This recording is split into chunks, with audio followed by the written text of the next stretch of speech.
Colombia se levanta, la televisión de la gente. Señoras y señores, ¿qué tal? Qué agradable, qué gusto de nuevo estar con ustedes para presentar Colombia se levanta. Hoy tengo una persona con la que vamos a conversar cosas que yo sé que van a ser del agrado, del interés de todas y todos ustedes. El tema, la vivienda.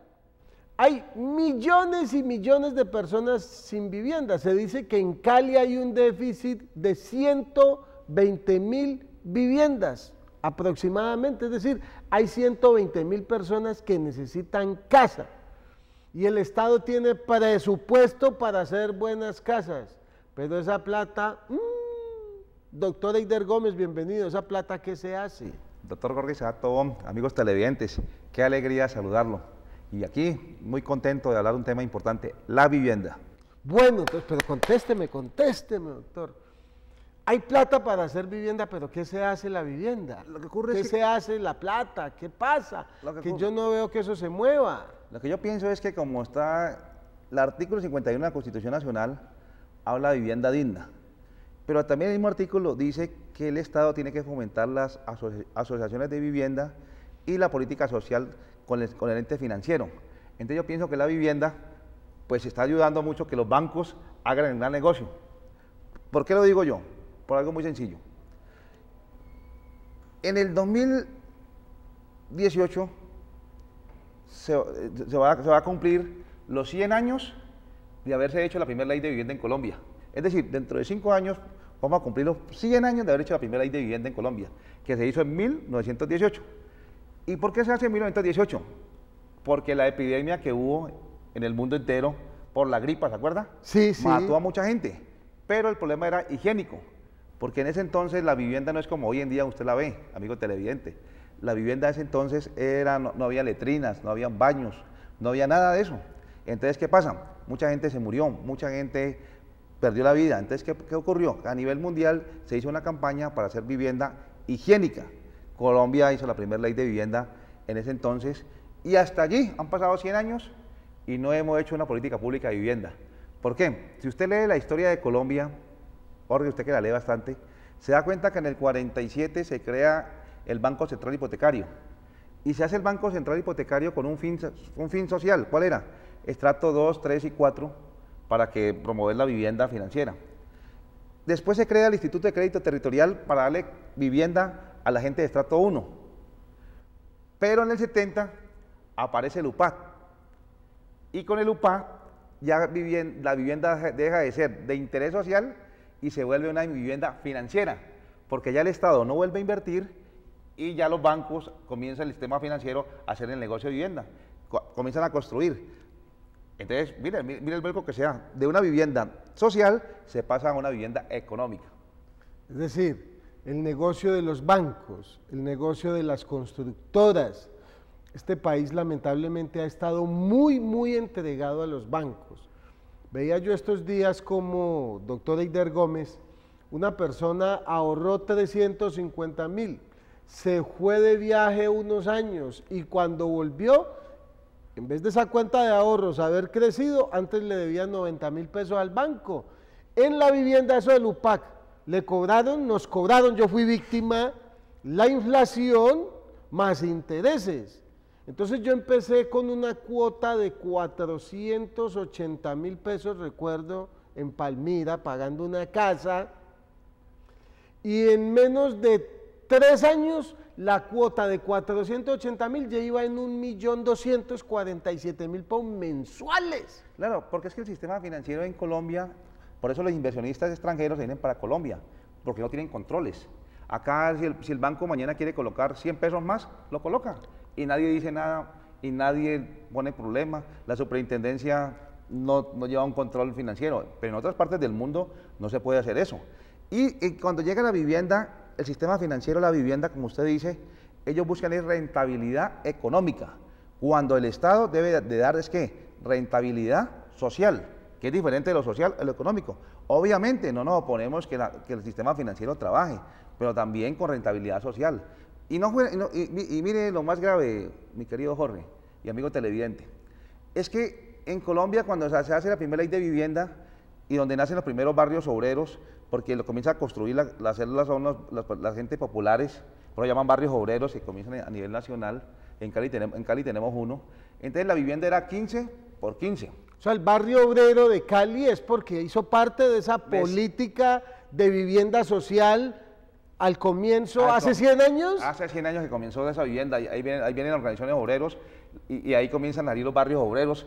¿Y qué pasa? Entonces se hace una vivienda de tipo social, porque la construye la misma comunidad y se van mandando muchas maneras de hacer la vivienda. Pero, ¿qué ocurre con el paso del tiempo? La vivienda era de 15 por 15. La vivienda era un hogar. ¿Por qué era un hogar? Porque tenía sala, se reunía la familia, tenía sus 2 baños, la cocina era parte de los baños, fuera de eso los muchachos tenían su pieza privada, donde ellos podían hacer su cuarto de estudio, donde ellos podían hacer sus tareas, fuera de eso había patio, donde uno jugaba, ¿se acuerda? Sí, en el árbol del patio. Al árbol del patio, uno jugaba allí, a la lleva, jugaba tantos juegos que habían. ¿Y qué pasa? Que era una vivienda que tenía confort, era agradable, uno podía venir, uno podía ir a la casa. Hoy en día se quitó el hogar, ya no hay hogar, porque lo primero que tiene es que la vivienda no tiene ni sala, porque no tiene cocina ni baños. Sí. Porque Qué pena con los que tienen esas casitas que les han dado si nos reímos, pero es que en vez de darnos rabia las injusticias, a veces como que tiene que reírse uno de este país tan injusto. Claro, entonces mira que el cuarto de estudio, el cuarto de la privacidad del joven ya no tiene. Por eso ya no tiene dónde jugar en el patio y ya el joven hoy en día está en la calle. Ya la persona no le provoca ir a la casa. Es decir, el hogar se acabó, se destruyó. Había siempre en las casas un cuarto para la televisión, en la sala se colocaba un televisor, ¿para qué? Para que... La sala de televisión, claro, nunca faltó. Ahí se reunía la familia. Hoy en día no, nada de eso hay. ¿Qué quiere decir? Que hoy en día, y las casas que eran de 15 por 15, hoy en día son de 4 por 6, de 3 por 3. Es decir, fuera de eso, Jorge, cuando uno estudia la vivienda, uno se da cuenta que en muchas partes del mundo siempre se tiene en cuenta varios factores. Uno de ellos, el físico. No solamente el físico en el sentido de que de la calidad de la vivienda, de que la vivienda debe ser construida en lotes que sean viables para ello, que sean aptos para servicios públicos. Vivienda debe ser construida también de acuerdo al clima, porque es que no es lo mismo construir la vivienda en Bogotá que en la costa pacífica. No es lo mismo construir la vivienda para Boyacá que la vivienda para los llanos orientales. No es lo mismo construir la vivienda para los terrenos de Agua Blanca que construir la vivienda para las personas que viven en un clima alto. Entonces, ¿qué ocurre? Pero en Colombia se hace un tipo de vivienda común para todo el país. No tiene en cuenta el clima, no tiene en cuenta que a veces hay sitios que hace tanto calor y esa vivienda tan pequeñita, pues obviamente va en contra de que la gente esté contenta, esté feliz. Y antes, por el contrario, son viviendas que lo que llevan es a la desunión familiar. Bueno, entonces usted está hablando de que no hay vivienda digna en Colombia, la de interés social, la que debe promover el Estado, sino que es una vivienda indigna. Vamos a unos mensajes comerciales y ya retornamos para seguir conversando con el doctor Eider Gómez. El tema, la vivienda y la mala política de vivienda y lo que nos ha dicho el doctor Eider. Van 100 años y en este país no ha sido capaz de construirse vivienda digna en el Estado social.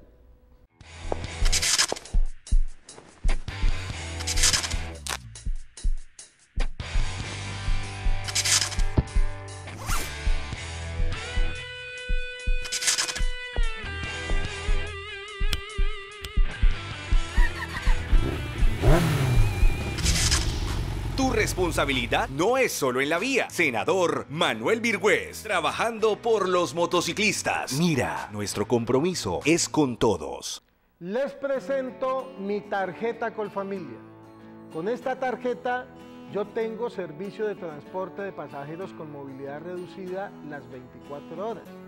Esta tarjeta me brinda cerrajero para abrir toda clase de puertas también las 24 horas.